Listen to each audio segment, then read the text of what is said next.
Hey, welcome to Let's Keep It Real. I'm Allie. And I'm Tally, and we're excited today to have Angel join us again on our episode about you, Angel. About me? Yes, all about Angel right here. I'm excited to be here. Thanks, guys. Well, we're excited to have you back, and you know, the last time we got together, we had the crazy topic of rejections and got a little bit deeper about your personal life in that manner. But, you know, after talking to you, even when we were out camping, we felt like we needed to take this a little further, and you were also open to sharing more of yourself as far as your upbringing. And just wondering, you know, ever since we did the show Rejection, was there anything else that you wanted to share that you didn't get a chance to share with us? Or I think I remember we were talking about rejection and how, you know, we covered definitely the online dating and stuff like that. But I remember when I was coming out and dating that I felt like a lot of times I got scouted by lesbians for being a certain way or doing a certain thing or something like that, and then instantly rejected because I didn't fit the whole mold of what they were expecting.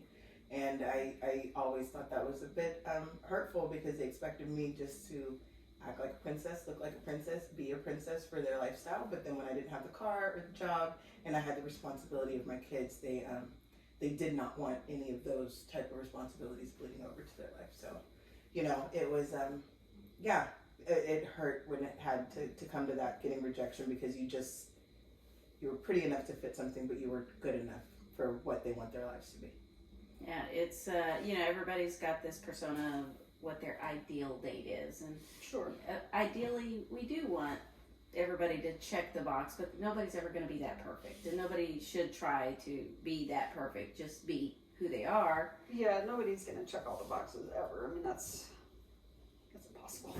Yeah, Impossible to check all the boxes. Or find somebody that checks all of your boxes, right? Like that's unrealistic. exactly. You can't exactly. live like that. Yeah. Well, let's take a couple steps back. So, where were you raised? You know. Yeah, where you from, Drew? Well, where am I from? I was born in DC. My family's from the East Coast, and then my dad got a job opportunity with Xerox when I was like 4, so we moved to California, and I lived there from about 4 to 15. Okay. And I grew up in Cali. Oh, Nice. very nice. Very nice. You know, as far as schools and stuff, how, you know, just California is what it is? California is what it is, but my parents were super religious, and so not only did we live in the church, but we grew up at the school where we went to church at. So literally, I was there pretty much 7 days a week, and I was there pretty much from 1st grade through 8th grade at this same school in Southern California. Oh, taking private school to another level, being there. All the time. Mondays, Sundays, Wednesday nights, Tuesday in afternoons, Tuesday mornings at 6 a.m. for prayer. All the things. Oh my gosh, that's a lot. That is a lot. Yes. So I feel really overwhelmed just hearing that. I was not a what's called a PK kid or a preacher's kid, but I was definitely the definition of a goody two shoes church girl. Mhm. I mean, I just embodied all of that. My classmates would always be asking me to pray with them or to do stuff for them. I recited Bible verses for this thing we've had called speech meet, or basically for fun. I lived at school and church, and that was the majority of my life all the way up until I was about 14, 15. Okay. Do you think that growing up in that environment in the church and really in the church there 7 days a week, do you think that, looking back, do you think that kind of changed the direction that you went in with your sexuality? No, I think anything, it limited it. I was extremely isolated. We didn't listen to secular music. We didn't watch PG-13 movies, anything above a PG rating. We knew nothing about the outside world, me and my brother, and it was very, I know when we finally had to get introduced to it, it was very difficult because we were so unprepared for what life was actually like growing up in that environment. And so I think I always missed parts about coming out and my sexuality because I was so unaware that it even existed, that who I was and feeling different existed. Yeah. And I knew I was different when I was younger, I just didn't know how, but I didn't have a way to describe it, and I didn't see anything portrayed. And now I can look back, and I remember there were some women I went to church with, older women, who never got married and had a certain look. And I was fascinated by them. And now I can look back and realize they were lesbians hiding in the church. What certain look was that? They were very more, definitely more tomboy, a little more sporty. Didn't fit what church wants you to be, very feminine. We wore dresses, and we were a non-denominational church, and we were very mixed ethnicities. A lot of Asians, a lot of Hispanics, not as many black people. We were one of the only black families at the church, and then a whole bunch of white people, which was fine. We had a lot of diversity going on in the church and in the school. But when it came to, the certain look these women would have, it just wasn't fitting the feminine type of model that the church still wanted to emulate back in the 80s and 90s. Yeah. So, yeah. So your parents, you indicate that y'all were basically living there on the premises and, just there all the time. With that being said, how involved were they in the church? Oh, extremely involved. My parents were deacons. My dad did the majority of the work. My mom stopped working when I was about 8 years old, and so she was a stay-at-home mom. But my mom took God and church to a whole other level. She had 6-hour prayer meetings a day, and all she wanted to do was talk about God or talk about church, or very much lived there. She has designated herself as a prophet and an evangelist, and has her own doctorate degree. Her own doctor? What does that mean? She just decided one day that she could call herself Dr. Reverend and her name, and went with that about 10 years ago or something, and that she'd never been to theology school, never went to college for that, and she just ordained herself as her own personal preacher, prophet, minister. And my mom and her relationship with the church ultimately ended up dividing her from most churches and more organized religions, because the way she branched out was very not accepted when it comes to organized religion. They still have a practice, they still have a way you do things and operate in that setting. Yeah. And my mom took it to a whole nother level. Yeah, that is a whole nother level. Wow. You mentioned you have a brother. Is it the only sibling? No, when I was younger, when my parents were having me, they were older, so they adopted a 16-year-old girl into the family to help with me and my brothers. We were being born. Her name was Ina. She, as far as I knew growing up, I always treated her like my sister. She ended up having kids very young at 18. She ended up having 4 children, 2 boys and 2 girls, with the husband she married. And so I always knew her, and then I had a younger brother a year younger than me. We were about 15 months apart, 14 months apart. Okay. Do you still have a good relationship with your brother? No, my brother and I, my parents got divorced when we were 15, and that's maybe the stark fracture to our relationship. Mm-hmm. But he started going his own way, went to the Air Force, did some things I have not approved of, got married to a woman, had a child with her, and then abandoned her and the child. Oh, gosh. When the baby was like 3 months old. Wow. So I cut him off and helped support and raise the mom and the child to the best of my ability, because they were living in Scotland at the time. Oh, wow. Wow. That's a lot as a child. It was a lot. I mean, we were 30s when this was happening, so I'd already had my own children, but still, it was a lot to abandon the baby and the mom, who was significantly younger than him, like 10 years younger than him. Mm-hmm. And they were married. It wasn't like he had the kid with her and they just magically got pregnant. No, they were married. They were in a relationship. He was in the Air Force, and to watch her go through this single momhood for a life she didn't sign up for was rough. Mm-hmm. So I tried to definitely emotionally support her the best way. She has an amazing family.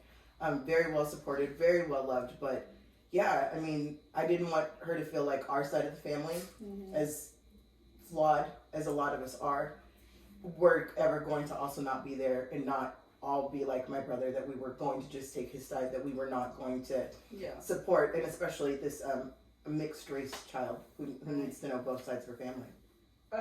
Do you have a relationship with, sounds like your niece and ex-sister-in-law? No, oh yeah, with my niece next. So yes, very close. We are super close. We are on thank God for technology. We have been hooked up on Facebook since it started. So they send me pictures of the baby all the time. Her name is Autumn. She turns 6 next month. So yeah, I'm very excited about it. She's adorable. I have not gotten to see her in person because once again Scotland is not close. Yeah. it's quite a long way. But yeah, we are close and we FaceTime and we talk and we check in and yeah. That's awesome. That's awesome. So it's good. Well, Angel, we want to take you a couple of years back into that childhood. Yeah, because I want to hear a little bit more about, was it then when you recognized that you might be gay or not yet? Or, what's going on with your relationship with the family and everything? Yeah, I mean, I would have been what was called a late bloomer if I had the opportunity to figure it out when I was younger. I was not interested in boys. I thought they were dumb. Boys are dumb. Wait a minute. I was, there was this, because we grew up in the church, so you see the weddings and you see the vows, and I had these people, they would do the vows, and it would be like love, honor, and obey the man. And I would have a big problem with that. I'm like, we're going to obey them? They're dumb as a box of rocks. This is not going to happen. You're killing me. All guys aren't dumb, so let's get that out there. But But for me, some of them are. Well, for me, those lines, those ideals did not resonate. I know my dad was very joking all the time, I'm going to find you a husband that's just like me. And I would cringe on the inside because my dad, God love him, is the embodiment of Urkel in a, more grown form. Oh my God. And I did not want to marry Urkel. I didn't want to marry another version of him. I did not want that. We're talking Urkel, not Urkel. No, we're not talking, not Stefan. Girl, I remember Stefan, but not when Urkel, glasses, 4 eyes. Sidetrack. That always really confused me that was really still the same person Same! in the show. Because I was like, what? Urkel, not cute. Urkel, hello. When it changed on the show, because it was a huge episode. It was a huge episode because I remember they had paused. We didn't get to the end. Yeah. And I remember when it started, it was I was like, this is not the same man. They got a whole new person to play him. No. Yeah. That blew my mind. It blew my mind. Okay, back on track. I was so Okay, thanks for the education. Just proves how good actor that guy is. Yes. Okay, so back to your parents. Just your relationship with your parents and stuff. I think when I was younger, under 10, I thought it was okay. And then I started realizing, getting closer to junior high, that it wasn't. My dad was out a lot after my mom stopped working because she didn't warn him ahead of time. So he had all the responsibility of the bills and everything else. So he took on overtime and business trips and was literally out of the house. I want to say 3 months. I'm not 3 months, 3 weeks out of the month, and was gone. And then it was just me, my mom, and my brother. And me and my mom never had a good relationship. I endured a lot of verbal abuse from her, a lot of bullying. Mm. She was very negative, very critical. I wouldn't make friends very easily at school because I was such a nerd and I had classes and I was very awkward and shy, and she bullied me for not having friends. She would bully me because my hair wasn't done, even though that wasn't my responsibility, and black hair is a thing. It is a lifelong commitment of stuff. And if you do not have a mom that helps you with your hair, you were just screwed. Yeah. And I endured a lot of when my dad wasn't there, a lot of the Cinderella type thing where I had to do all the chores and I was responsible for things, but my brother was responsible for nothing, and I was constantly picked on, or constantly her trying to get me in trouble with something, even when there was nothing to get me in trouble for. And when you're alone and isolated and no friends and no other family around, because we were just the foursome in California, it's very hard to realize that something bad is happening to you at the time. You just think this is what it is. And when we got into junior high, I started realizing, watching other girls that I went to school with and their moms, that our relationship was deeply flawed. Yeah. Because their moms did not treat them the way my mom was treating me on the regular. And a caveat to that, in a religious household, and I'm not sure if it's like this in all of them, but I know in a lot of non-denominational and certain types, a lot of men in the household will be like, you can't talk bad about my wife. You can't talk bad about, your mom. You can't talk bad about your other parent. So when something's happening with one parent and you have nowhere else to go to turn to say that something's happening with the parent, you're very stuck.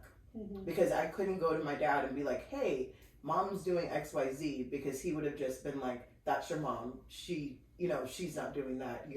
This is not really happening. Yeah. Wow, you really were isolated. I was extremely isolated. That's really sad. Like, I hate to hear that, especially, being a young child. Those are such formative years in your life, and you were really just at a disadvantage from the get-go.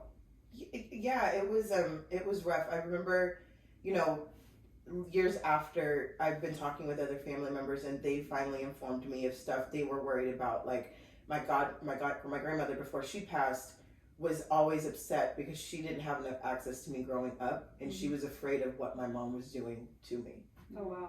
She voiced that a couple of times to me before she passed, and a lot through my aunt, who told me stories later how they would have talks about, I hope Angel's okay, because we know Lolita is not okay.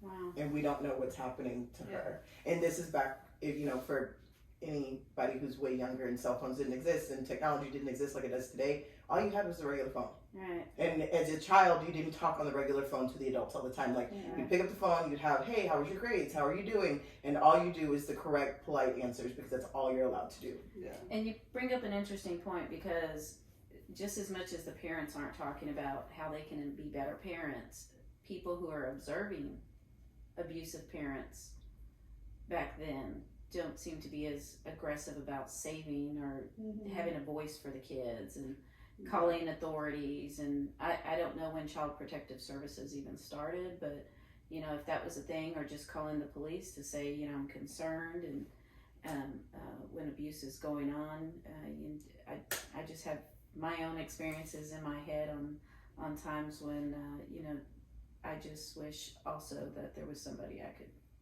lean on and trust, just to be able to get some things off of my chest growing up. So yeah.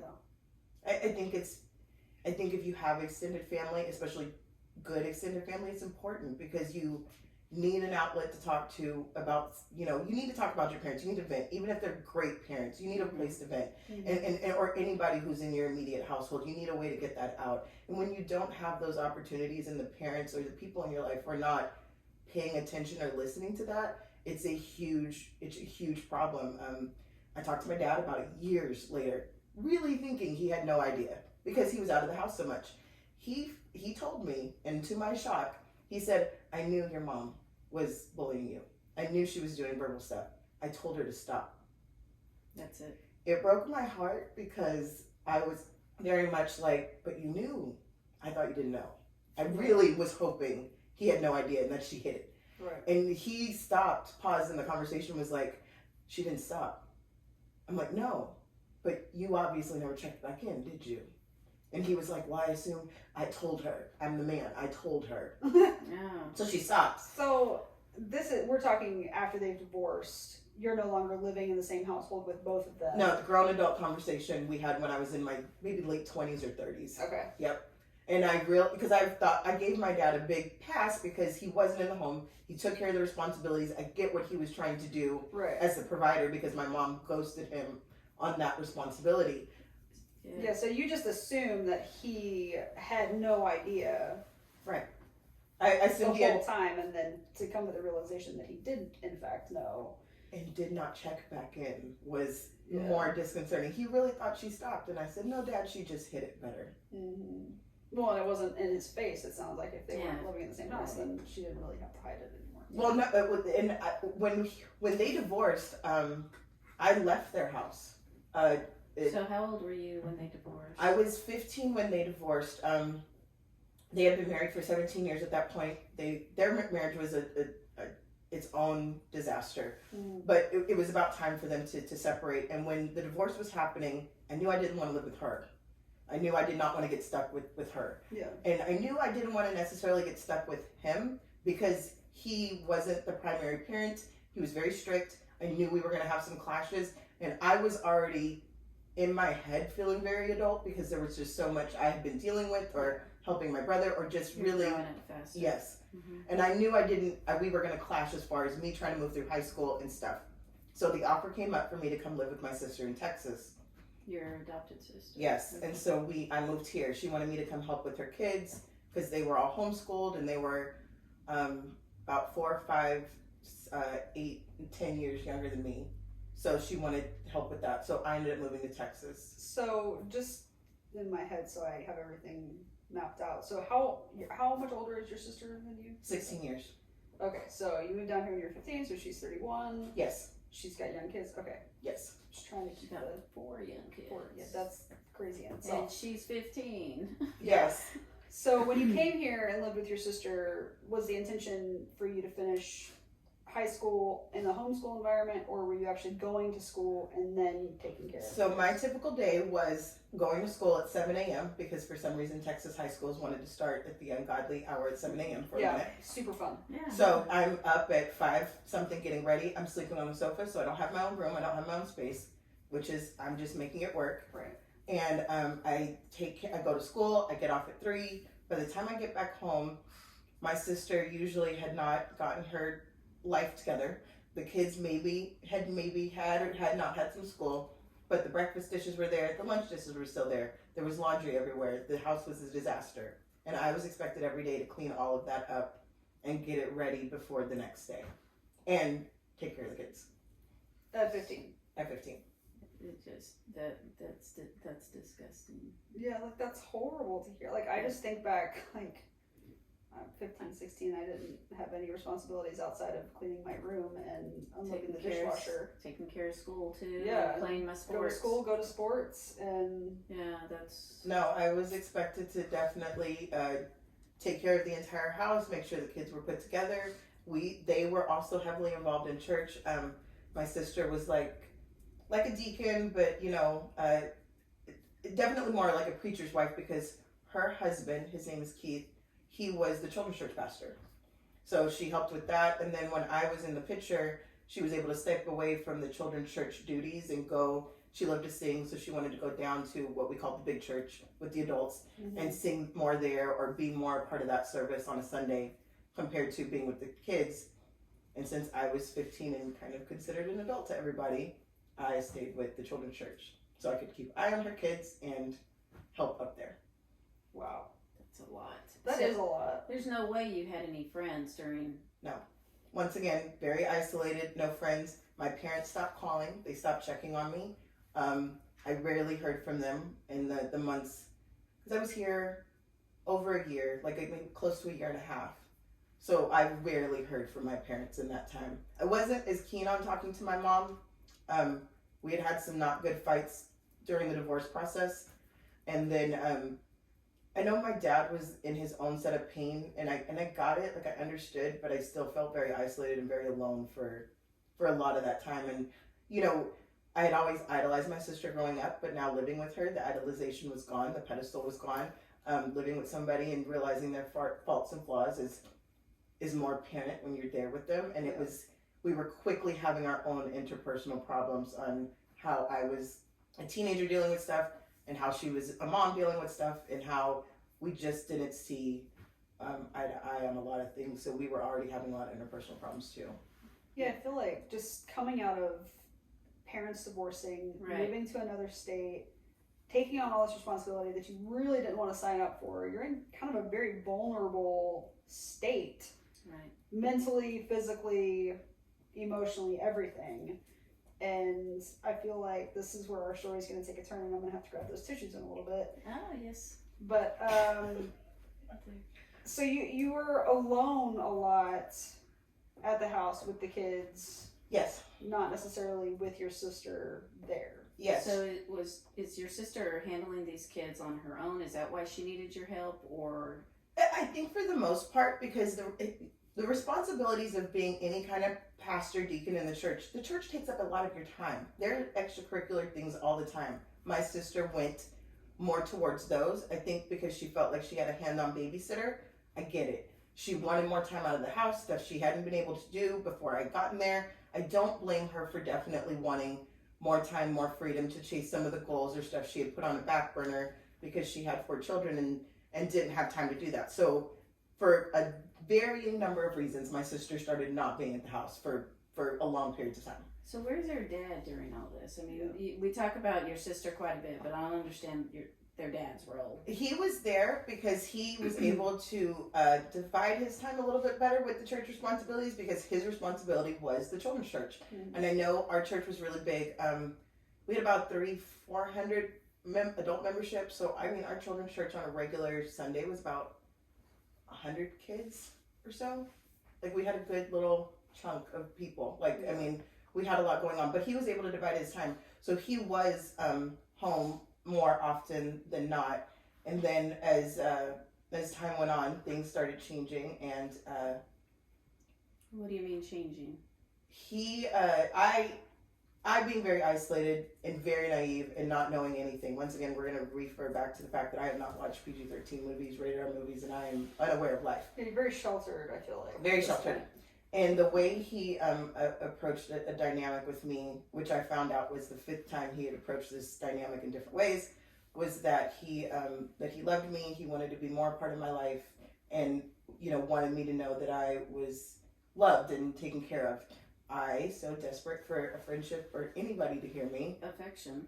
Yes, and just very much in my naive way, somebody to talk to. Like, because my sister had checked out, my parents had checked out, and I had no friends. So that's how it started, and then it morphed into, and I'm in love with you. God's telling me that we should. Your sister's husband is saying these things to you, not you saying this to him. Absolutely, yes. Okay. And he is 32 or 33. Did you even know what love was? No. At all? Listen, Disney princess movies were my jam. That's what I knew. Those were the definitions we had. And when it comes to anything sexual, we had a book in junior high by this wonderful doctor named Dr. James Dobson, and I'm being very facetious, who describes sexual acts as very married, boyfriend-girlfriend type scenarios. Mm-hmm. So I was very naive to the fact that anything outside of that could even occur. And it maybe sounds crazy in the 2000s, but let me tell you, the 80s and 90s and any time before that was very weird times. Because we didn't have all the social things. Like, if you weren't watching PG-13 or rated R movies, you didn't know about sex. You didn't hear about it. Yeah. That stuff wasn't happening in our junior highs and elementary schools like it happens now. Like, the kids knew about stuff young. I didn't. I just really, really didn't. So he started approaching the situation like that, and then it just escalated. So I term it, when I'm talking about it at the time, I call it an affair, even though now I know that I was molested and raped for 8 months by my brother-in-law. So wow. I was brainwashed to believe that this was an affair, that this is something God wanted us to do, that... and this is a man of the church. This is what kills me. This is a man of the church. He is a children's church pastor. Yeah. When this started, I was 15 years old, and most of the interactions happened at the church. The majority. That's extremely disturbing. Do you, and not to get us off track or go down a rabbit hole, but do you think that this was occurring between him and other children, teenage girls at the... I want to believe, and not naively, that maybe I was the youngest person he had interactions with at the time and maybe after, because everybody loved to view me as an adult. Yeah. I know, because he had told me, and I had proof of it, that he had cheated on my sister multiple times throughout their marriage with other women, grown women. Mm-hmm. So I'm not sure if I was the only child interaction. I know when I started to rebel naturally, even though, I was brainwashed into thinking this is correct, and into my silence. He bought my silence with always telling me that if I ever told, I would be in bigger trouble than him, that he would be in trouble, and if I cared about him, I didn't want to get him in trouble. And if I wasn't here doing these things with him, that he would molest his daughters. Oh, so it gets worse. I'm so sorry. That really took a turn. I was not expecting you to say that. Okay, first of all, I'm mad inside, Yeah. at him, not at you, of course. Angel, you've become a friend of mine, and we've been developing this very close friendship. And my initial reaction is I protect my friends, and it hurts me to hear that you had to experience this, and there's nothing that anybody could do, and I'm sorry for that. Yeah. And I know it's not easy to even share this with us. I appreciate it because other people can recognize some of these things that you were going through and know that there are more ways to call for help than where you were at. And I'm upset, and it's part of how I deal with pain inside for you. And if there's ever anything I can do, just. Of course. I think a lot of the dynamics had to do with how it all happened and got so out of hand was, the restriction of the church and not being able to just speak out or have that availability or somebody to hear my voice. When the 8 months, how it ended, me and my sister imploded on our own, probably partially to what was going on, even though I never gave any signs. He never gave any signs at the time. So she had no idea. She had no idea. Nobody Nobody had any idea.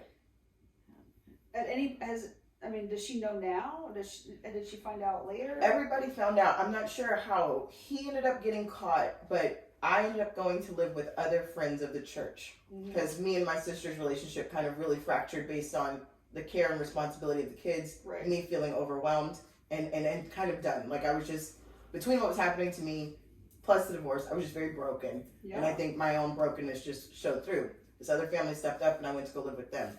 We got caught, and once again, I'm referring to it because I'm thinking about the time how I responded and reacted and how I thought of things at the time. Mhm. But he got caught because he wouldn't stop showing up at that house. And the family I was living with figured it out. So when it sounds like they were actually paying attention to. first time somebody's actually paying attention to me. Yeah. So, yeah, because you indicated 8 months, and I was kind of curious, like, what caused all that. But it sounds like with what you and your sister luckily were going through, Yeah. that caused the stop to it and make people more aware of you. Right. But, you've got to think, my sister at no point was paying attention to any of that. I remember my 16th birthday passed. Nobody even called, said anything. Wow. Nobody checked on me. Like, I was very not taken care of for a very long time. So when it happened, when he got caught, I was immediately shipped back to California to go live with my mom. No questions, nothing. I was just gone. I found out later, because it was a church thing, was allowed to make an excuse. He was allowed to call it an affair. He was allowed to put all the blame on me. And he was allowed to apologize in front of the entire church and just quietly resign. My sister and him begged my parents to not press charges because my sister didn't want the responsibility of taking care of the kids alone. If he went to jail, my parents acquiesced, so nothing ever happened. He never went to jail. He never got arraigned. Nothing ever occurred. And I was led to believe for the longest that I was a part of this affair. Yeah, And it was that just your my fault. Yeah. Yeah. Oh my gosh. Okay, so how do you move forward from something like this? How does Angel get to a point where she's able to go back to school and function and finish school? And where do you live now? Like, are you just still staying with friends? I was with my mom for about a couple of months. Our relationship is definitely another story, another day. But it didn't make it very long. She at some point told me that she didn't want me with her anymore, so I packed my stuff and walked out. My godmother, who has been a saint my entire life, came and got me, and I went to go live with her instead. And when she called my mom asking her what was wrong, because of course they were adults, my mom was like, I don't want that little bitch. I just want her child support check. Oh. I was 16. So when my mom found out about the incident with the brother-in-law, she happened to be with family at the time, and her brothers and sisters, and she was like, I always knew that little bitch was a whore. This is stuff I found out years later that were telling me when they were telling me their version of what happened when the world found out. Wow. And I was like, okay, so that's, if you have any indication of some of the things I grew up with, that's how my mom moved, how things moved. And so I lived with my godmother, but then I felt like a burden. I still felt very broken. I still very whatever, and I wanted to create my own life. I was very resilient in my head about where I wanted to get to one day. So I made the choice to come back to Texas, and then I was homeless my senior year of high school. So I was able to get an apartment for a minute. I had a full-time job at Walmart. I walked to school. I used to live off of 20 in Matlock, and there was only one Mansfield High School before it split, and it was all the way off of Debbie, and I had to walk all the way there. Holy crap, that's really far. That was really far. A couple of people found out at the school that I was homeless, so I basically couch surfed the majority of the year, friends' houses. A couple of people I worked with at Walmart, slept in Walmart a couple of times, whatever. The school thought I was going to drop out, but I knew if I didn't get my high school diploma, I couldn't get a better job one day, and how was I going to take care of myself? Yeah. So I did end up graduating. I still went to state for choir. I don't know how. I directed the High School Musical. I don't know how. I made stuff happen. I was just very resilient at a very young age. And I didn't want my whole senior year to go by without having some memories, having some things that I gave it. So well, you were also dealing with the first time having friends, like very much so. I had a lot of friendships out of there. I got 2 lifelong friends out of senior year. My best friend Brandy and my really good friend Billy Jones. And I finally had some control. I was poor. I was hungry a lot of times. I was struggling, but I finally had some control over things in my life, and it was okay. And then when I graduated, Walmart doesn't pay enough bills, so I went and answered an ad in the paper because that's how you did jobs back then. Still, this is early 2000s. Classifieds. You did the classifieds, Yep. and I ended up finding a strip club because they do little classifieds where you make $1,000 a week, and I went to the strip club. So you're going. That's a lot. That is a lot. I'm just overwhelmed right now.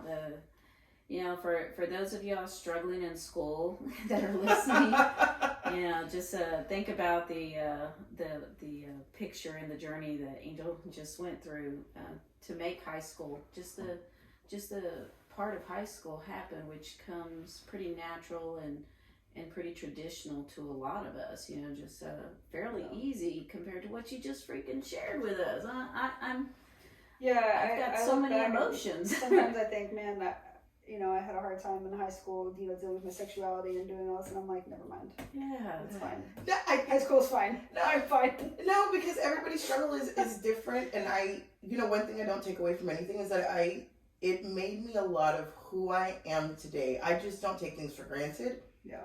And something I said when I was young, and I still say now, I was able to make it in America. I know of stories of women in other countries, especially third world countries, and they walk 20 miles to get buckets of water, and they get married off super early. Mm-hmm. Maybe my life wasn't easy. Things about it certainly were crappy, shitty, all of the above.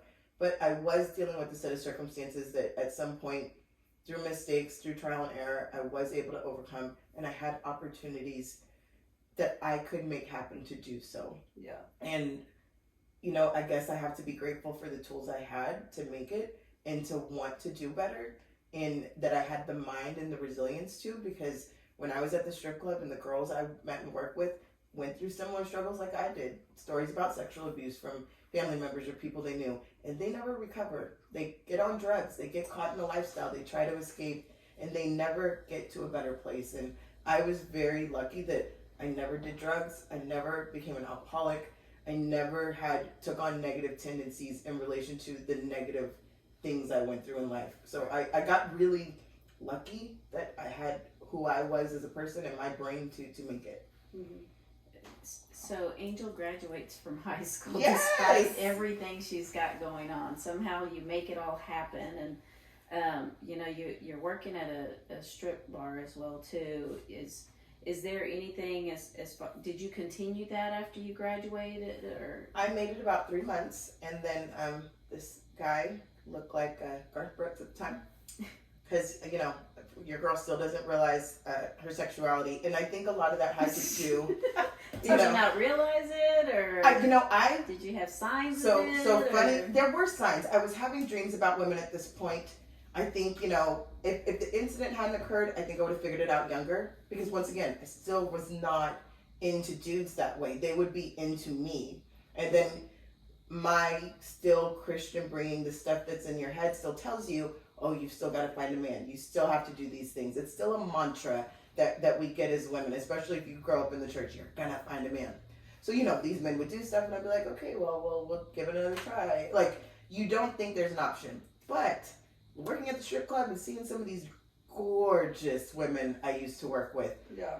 I can't remember men that I dated, but I can remember things about these women I haven't seen in over 20 years. You're a lesbian when. No, like, Exactly. there was this girl that used to do this perfect, and this is before it was a thing, beautiful white girl, and used to do this perfect ass shake, and I can still see it perfectly, like Did you I say saw it. ass shake? Yeah, like it was just. That's what I figured she was talking about. Like, when she's doing she that. would just. So for those who can't see her, she's like holding her hand straight up. Check out our YouTube video. Yeah. because Just this is ass shake. This is ass shake. So Ass if you shake. ever see us doing this in the future, this is the new thing. And I can see her like I saw her yesterday. And I mean, so I was having signs, I just didn't realize Right. it was a thing that I could do. It doesn't sound like you had time or the opportunity to really process everything that you were Absolutely not. going through. No, I think I was so deep into survival mode, and I had been pretty much since the incident occurred. I think that's when I shifted into survival mode, because even in that time frame with the brainwashing, I thought I had to survive this, and then I had to survive after that, then I had to survive high school, and now I survived making it through life. So yeah, I just didn't realize it, but there was this man that looked like Garth Brooks, and we ended up getting pregnant a couple of months after we met with child number 1. I did not realize that he was heavily on meth, and where did you meet him? at the club, Oh, because that's he was a regular, so to speak. Yeah. Sure, regular, just showed up, wouldn't leave me alone. Told him that I could handle the situation on my own. He didn't leave. But the first time, things got really bad between us because he wanted me to quit the club. So then I was there with him trying to figure out what we were going to do. And I had gone to one of those clinics to figure out how far along the baby was and what I needed to do. And when I got back home and was telling about it, he flew into a rage and literally, beat me up for the first time. So this is early 2000s. This is early 2000s. I was pregnant in October, so maybe 2001 going into 2002, because Nathan was born in July of 2002.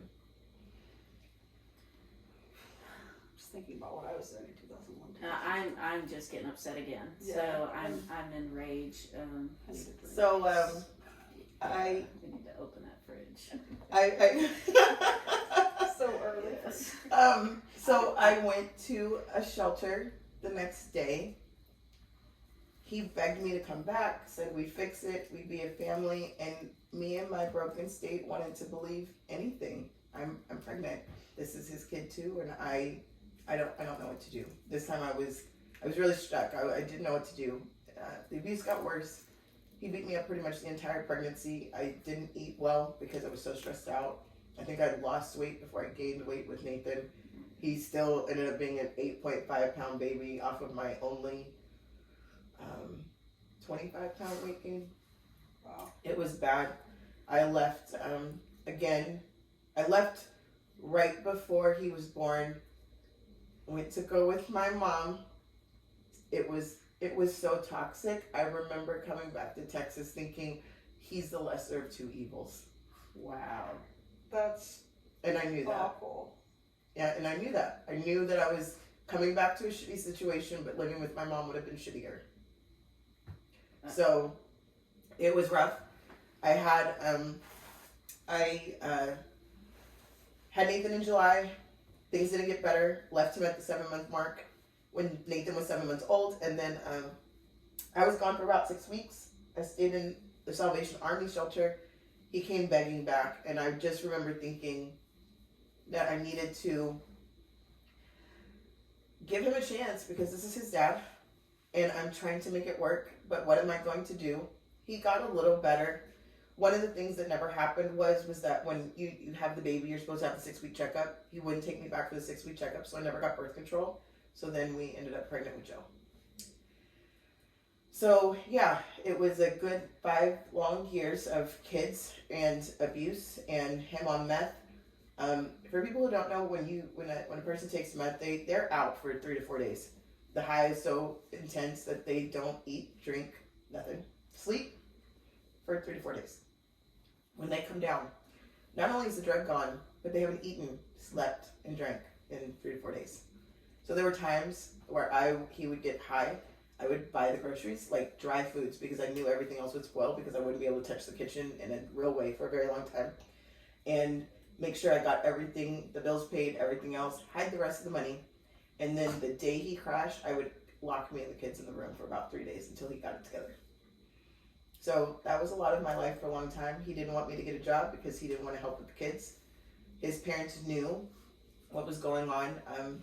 He was white, so my children are mixed. His parents would not show up to help with them. They wouldn't come see them until they were sure they were white and that they were definitely their grandkids. So you had to do tests or something to... It was prove obvious it was that? their children. They looked just like him. Oh my gosh. Joe came out so white, the nurses would check our tags to make sure the black girl really had that white baby. I had a friend that she told me her mom, when she had her, she was so pale that they didn't think that was her kid because her mom was really dark. Wow. And She was so pale, and she's not mixed. But Yeah. she was, Wow. because That's babies wild. take on whatever DNA, and Yeah. like Right. I was the dominant DNA is going to kick correct, in. and I mean, they just didn't look like me when they were young. They looked like him. So yeah, it was a rough 5 years. I eventually got passed the postal test and was able to get a job at the post office, which he quickly tried to torpedo because if you're in an abusive relationship, they always try to torpedo anything that sure. gives you independence and take something away from them. And I finally got the courage to leave with $77 in my pocket, the car I was finally able to get, and my job. And I went and lived in a domestic violence shelter for 6 months. I made one mistake after leaving him, and that was letting him take Joe, which was supposed to be for a couple hours. Once again, trying to do the right parenting thing. Maybe we can work out the visitation and figure something out. He stole my child for 2 weeks. And I say stole because he stole. Disappeared with him. His parents helped. It was just a shit show. Joe's the youngest. Right? Joe was the youngest. He was 2 at the time. And I was like losing my marbles, still having to go to work because I couldn't afford to just mentally take care of that. Sure. And he finally called one night drunk and had drugs in the house, and I was able to get Joe back. And he didn't want to go get a CPS court case, or he didn't want to go get his drug test for CPS. I, of course, passed mine with flying colors because I didn't do drugs. Right. And yeah, and so it's been me and the kids ever since. And that was I left in 2006. Wow. And so they don't have, they haven't had a relationship with him. That No, whole I time. knew that whenever I left, because the abuse was so bad, like, you know, he threatened to kill me if I ever left, that he would take the children, that because they were white, he would be able to win them in court. Because I didn't have family, I didn't have support. His parents would have helped with that because they had money. I didn't want to fight those battles. I didn't want them to have to go and do the bi-weekly thing with him basically being like, your mom's a nigger bitch, and you know, and that's exactly how he would say it. I'm not sugarcoating that word because that's exactly how he would say it to me in every argument. I didn't want them to hear all that negative energy, bring it back home, I fix it, and then we have to go back and forth. I didn't want to have to deal with that. And I didn't want them to have to emotionally deal with that as children. That's a lot for kids, for sure. Yeah, Angel, you even talk about the fact that these kids didn't initially look like you. So you have them now. You're walking around, and you know we know discrimination has been a little bit more dominant in the past than it is. Well, I don't know that it's changed It as doesn't much, change at all. as much. But We how? need to get our shit together, people. Yeah, Yes, definitely. absolutely. But do people approach you? I mean, you're walking around with 2 boys that probably Yeah. don't look a whole lot like you, and I used to carry around their birth certificates for safety's sake because I was afraid people would approach me and be like, "Where did you get those children from? They're not yours. Where did you steal them from?" When we were still together, we used to get a lot of looks like I was the maid, and I was like looking like I was having an affair, and the white mom wasn't there. When you take your children to school, everybody who takes care of your children doesn't always see you at first, like your teachers and stuff like that. So you go to pick them up from aftercare or something, and they would constantly try to pass me some other person's beautiful black baby, and I'd be like, no, mine's the cute white one over there. I mean, it was a lot of discrimination. I know the boys had some teachers discriminate against them when they found out they had a black mom because Wow. they couldn't tell. They thought they were white. I used to keep their hair really short, and so it was more manageable, and you just couldn't tell the difference. So once again, they just didn't know. But as soon as they found out they had a black mom, the boys would get in trouble more. They would be coming home with bad grades or bad marks or things that I just knew that they hadn't done. And it was really sad to watch that because, I mean, this is the 2000s. This is not, Yeah. it wasn't when I was growing up, and, 20 years is 20 years, but it's still 20 years. And the fact to know that my kids would get discriminated, the fact somebody found out that they were part black was sad. So this is just to solidify our previous statement about how racism has not changed and discrimination is not getting better. In the late 80s, early 90s, my mom was often mistaken for the nanny. Really? My mother is Hispanic. I am very pale, obviously. Yes, you are. I look just like my father. She was often mistaken for the nanny because we looked nothing like her. My brother looks more like her, but it's like a mirror image of my father over here. That's crazy. And that was, Crazy. I mean, this is 10, 15 years later. This is happening for you and your children, and not a damn thing has changed. people still want to have their preconceived notions about what race is or what it should look like or what people should look like, and I think that's grossly unfair with the natures of race, families changing, dynamics, LGBT. We shouldn't put that into a factor anymore. It doesn't matter what people look like. It doesn't matter what race they are. We should give everybody the same chance, the same opportunities, the same love, the same appreciation, and the same rights as a human being, just like everybody wants. I don't understand why that's so difficult. I always say in my head that everybody should wake up as a different race one morning. That would be really interesting. And then they can know what it feels like to walk around in that space and definitely feel what somebody else has to go through, experiencing what they, and then, you wake up the next morning being who you are, and then go with that knowledge and that mindset and change your world and your community with that knowledge. And I would go even further and have somebody wake up with a different sexuality than. I don't want to be a guy. Sorry. Same. Yeah, I don't I'd want be to in have. so much trouble if I was a guy. Yeah, that's. I would not. We'll just leave that. Let's just leave that one. Yeah. Alone. Let's leave that one alone. I'm not talking about male to female. I'm talking about sexuality. Straight, gay, transgendered. I think there'd be a lot more understanding in the world if this was possible. You know what? I completely agree. I just say for all of us that are currently LGBT, I'm good. Yeah, Okay. I need to wake up straight. No, I'm No, not get saying. I'm not saying for us either. I'm saying for the people that are out there that. Just You know, to walk in our shoes. Yes, for a minute, take so. a walk in someone else's shoes is my point. Yeah. Jesus, ladies. And you got me a little scared. I was just like, No, I wasn't saying I want to wake up a dude. That's not what I was saying. Okay. No, I was saying I need other people take a walk in our shoes and then come have a conversation. No, agreed.